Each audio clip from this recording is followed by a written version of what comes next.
Hello guys, welcome to your channel AP study life. इस video में हम पढ़ेंगे एनिमल टिश्यू के बारे में। प्लांट टिश्यू के बारे में हम प्रीवियस वीडियो में पढ़ चुके हैं।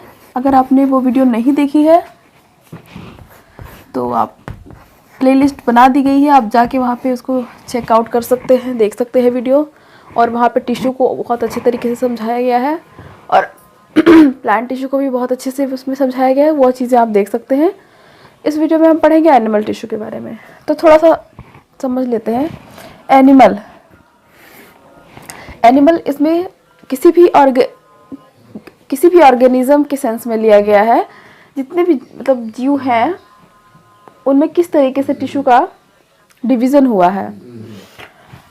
और हम टिश्यू क्या है? Group of cell. तो कुछ अगर हम एनिमल्स की बात करें तो कुछ ऐसे भी एनिमल्स थे जो जिनमें सिर्फ सेल पाया जाता है। तो ये कह सकते हैं कि उनका जो है लेवल ऑफ ऑर्गेनाइजेशन क्या कहेंगे? Cellular level of organisation. For example animal kingdom के जो सबसे प्रिमिटिव वाले होंगे पोरीफेरा में जितने भी आएंगे एनिमल, उनका ऑर्गेनाइजेशन सेलुलर लेवल का है। ठीक, उसके बाद आता है हमारा टिश्यू लेवल का ऑर्गेनाइजेशन। तो पोरीफेरा में बस सिंगल सेल्ड होते हैं। जितने भी उनके फंक्शन होंगे वो किस में परफॉर्म होंगे? इस सेल में। इस एक सेल में उनके सारे फंक्शन परफॉर्म हो जाएंगे। उसके बाद आता है हमारा टिश्यू लेवल पे। टिश्यू लेवल की बात करें तो कौन सा है? नाइडेरिया जो होते हैं इनमें पाया जाता है टिश्यू लेवल का ऑर्गेनाइजेशन सिस्टम। और उसके बाद होता है उसके बाद आते हैं हमारे ऑर्गन। ठीक, ऑर्गन एंड इसके बाद और एडवांस हो जाएंगे तो ऑर्गन सिस्टम बन जाता है। तो हम जो है सबसे ज़्यादा मोस्ट एडवांस एनिमल हैं। हम में क्या पाया जाएगा? ऑर्गन सिस्टम लेवल का ऑर्गेनाइजेशन। और टिश्यू लेवल का नाइडेरिया में पाया जाता है। ये सब हम कहाँ पढ़ेंगे? जब हम पढ़ेंगे एनिमल किंगडम के बारे में। इसके बाद नेक्स्ट चैप्टर हमारा रहेगा। तो ये हो गया हमारा सेल का थोड़ा सा इंट्रो। एनिमल टिश्यू, जैसे कि हमने प्लांट टिश्यू में जब पढ़ा था तो हमने क्या पढ़ा था कि जो प्लांट होते हैं वो मूव नहीं करते हैं, एक जगह पे फिक्स रहते हैं। तो जो उनके टिश्यूज थे वो उस तरीके के फंक्शन को परफॉर्म करने के लिए स्पेशलाइज्ड थे। तो अगर एनिमल की बात करते हैं तो एनिमल में वैसे टिश्यू होंगे जो मूव करने में उनको हेल्प करेंगे। और अगर हम क्लासिफाई करें एनिमल टिश्यू को तो हम उनके वर्क के बेस पे हम क्लासिफाई कर सकते हैं 4। First is epithelial tissue.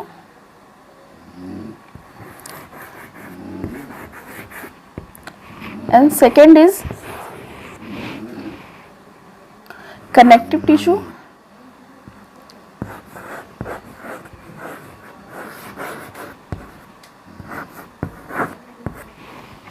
And third is muscular tissue.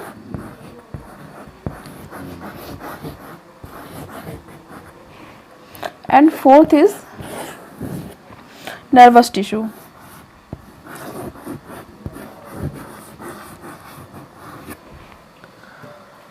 Epithelial की बात करें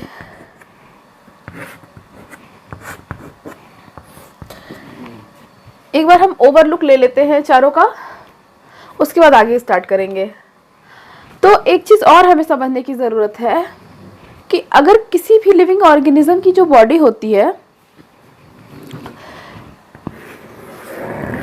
वो बनती किससे है? जर्म लेयर से। किसी भी ऑर्गेनिज्म की बॉडी है उसमें जर्म लेयर होते हैं। तो इनमें होता बेबी बन रहा होता है, स्टार्टिंग में वो एक प्लेट जैसी शीट होती है, लेयर ही तो होते हैं। इस लेयर को बोलते हैं एक्टोडर्म।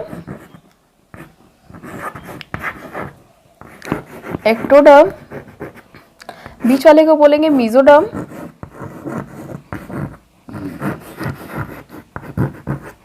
एंड लास्ट वाला क्या होता है? एंडोडर्म।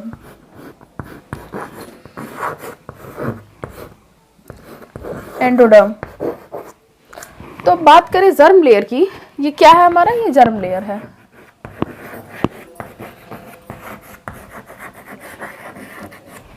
इसमें देखते हैं जो एपिथेलियल होता है, इसमें तीनों तरह का जर्म लेयर पाया जाएगा। और कनेक्टिव जो मेसोडर्म होता है उससे हमारा बनता है कनेक्टिव टिश्यू, और मेसोडर्म से ही हमारा बनता है मस्कुलर टिश्यू। अब बात करें अगर नर्वस टिश्यू की, तो ये हमारे एंडोडर्म से बनता है। I hope this is clear.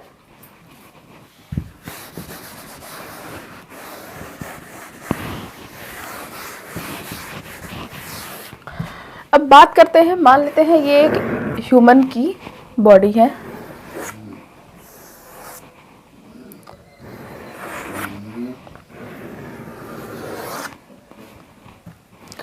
पता नहीं बोर्ड पे डायग्राम मुझसे क्यों नहीं बनता।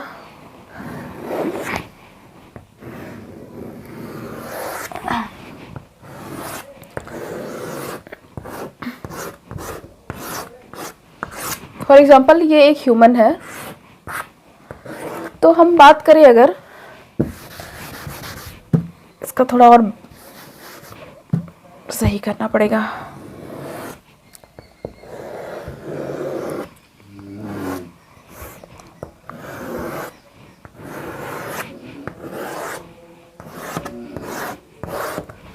ये ह्यूमन हो गया।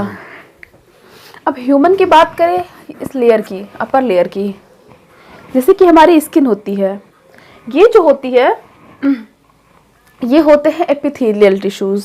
ठीक है, एपिथेलियल टिश्यूज कहाँ कहाँ होते हैं? अगर लाइनिंग, हम कह सकते हैं हमारी बॉडी की जो लाइनिंग है वो किसकी वजह से होती है? एपिथेलियल टिश्यू की वजह से होती है। हमारी बॉडी जो है वो दो पार्ट्स में बटी होती है। अपर पार्ट को क्या बोलेंगे?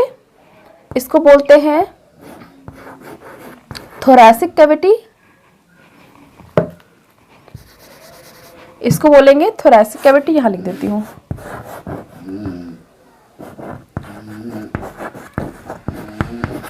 And this is abdominal cavity.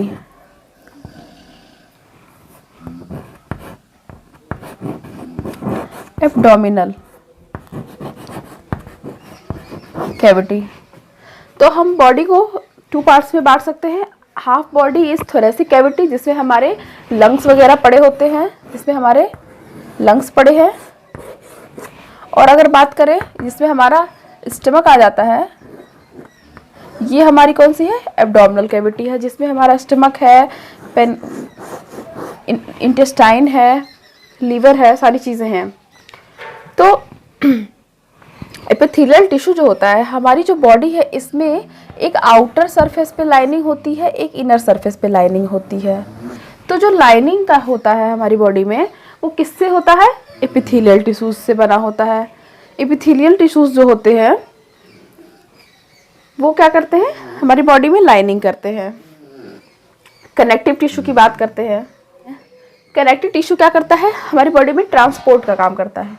Connective tissue को, इसमें क्या आएंगे? ब्लड आएंगे, बोन आएंगे, और हम कहेंगे ये हमारी बॉडी को स्ट्रेंथ देगा और ट्रांसपोर्ट का काम करेगा। एपिथेलियल क्या कर रहा था? एपिथेलियल क्या कर रहा था? प्रोटेक्शन दे रहा था और कवरिंग दे रहा था। प्रोटेक्टिव लेयर बना रहा था और कवरिंग लेयर बना रहा था हमारी बॉडी में। और कनेक्टिव टिश्यू क्या कर रहा था? ये ट्रांसपोर्ट का भी काम करता है और स्ट्रेंथ भी देता है। मस्कुलर टिश्यू क्या करेगा? हमारे कांटेक्ट करने में, हमारे हाथ पैर हिलाने डुलाने में ये हेल्प करेगा। नर्वस टिश्यू क्या करते हैं? ये किसी भी सेंसेशन को लाने ले जाने में हेल्प करते हैं। उस तरीके से ये स्पेशलाइज्ड होते हैं। से हमारी बॉडी की जो लाइनिंग है, ये जो लाइनिंग है, इसमें भी क्या होता है? एपिथेलियल टिश्यू ही होता है। आउटर कवरिंग करें या इनर कवरिंग करें। और अगर हम अपने स्टमक की बात करें, तो स्टमक के भी जो अंदर लाइनिंग होगी वो किसकी वजह से होगी? एपिथेलियल। और नेक्स्ट वीडियो में हम डिटेल में डिस्कस करेंगे एपिथेलियल टिश्यू के बारे में। इस टॉपिक से रिलेटेड अगर कोई भी डाउट है आपके माइंड में, तो उसको आप कमेंट करके ज़रूर बताइए। And thanks for watching.